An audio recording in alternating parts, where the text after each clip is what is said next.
All right, let's talk about a number that pretty much all of us have, but honestly, very few of us really get. It's this little number that's always kind of lurking in the background, but it holds a ton of power over our financial lives. I mean, seriously, think about it. What one three-digit number has the power to decide if you can get a mortgage for that dream house, or finance a new car, or even just get approved for the latest phone you've been eyeing? Yep, you guessed it. It's your credit score. And getting a handle on it, that's the first step to really taking control. So here's what we're going to cover. First, we'll dive into why this number has so much secret power. Then, we're going to take it apart, piece by piece. We'll also talk about the new rules of the credit game, bust some major myths, and finally show you exactly how to build good credit. Okay, so let's jump right in. What even is this number, and why on earth does it matter so much? You know, the easiest way to think about your credit score is like your financial report card. It's just a three-digit number, but to a lender, it tells a whole story about how risky you are. Are you going to pay your bills on time? Based on that number, they decide everything, whether to give you a loan, how much they'll give you, and this is the big one, what interest rate you're going to get. So yeah, a higher score means you look safer, and that means a much better deal for you. So you're probably wondering, how did they even come up with this number? Well, it's not magic. It's actually a recipe with 5 key ingredients. Let's break them down. Okay, now look at this. This is the FICO score formula, and what's wild is how it's weighted. You've got 5 different pieces to the pie, but honestly, 2 of them are the absolute giants here. Your payment history and how much you owe, together, that's a whopping 65% of your score. Everything else, that's just playing a supporting role. Let's start with the biggest one, payment history. This is over a third of your score. At the end of the day, lenders just want to know one thing. Do you pay your bills on time? It's really that simple. And if you want to see just how much this matters, check this out. Say you have a great score, like a 780. Just one mortgage payment that's 30 days late can send your score plummeting down to around 620. That's a 160-point drop. You go from excellent to fair just like that.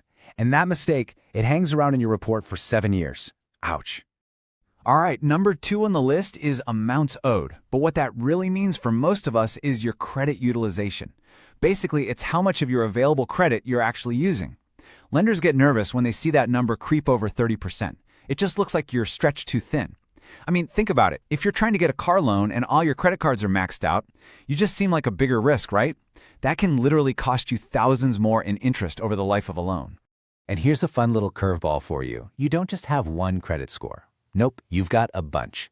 The 2 big names are FICO and VantageScore, and they both calculate things a little differently and group the scores differently.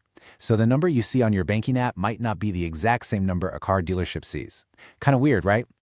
Okay, so we've got the basics down, but the world of credit is always changing. Let's talk about a couple of newer things that are really shaking things up. Buy now, pay later, and co-signing. You know those buy now, pay later services like Afterpay or Klarna? For the longest time, they've been flying under the radar. They didn't really affect your credit score. Well, that's all about to change. Big time. Starting in the fall of 2025, a new FICO score is rolling out that will include all that data. Now, this could be good news if you always pay on time. It could actually help you build credit. But, and this is a big but, if you miss payments, it's going to hurt your score. Suddenly, those small purchases can have some pretty big consequences. Next up, co-signing. Man, this is a tricky one. It feels like such a nice thing to do for a friend or family member, right? But you have to understand the risk. When you co-sign, you're not just a character witness. You are legally on the hook for 100% of that debt if they stop paying. Their missed payments show up as your missed payments. Their debt drags down your score. It's a huge financial commitment. All right, it's time to do some myth busting. There is so much bad advice and, frankly, so many scams out there when it comes to credit. So let's separate fact from fiction. Okay, first one. This is a classic.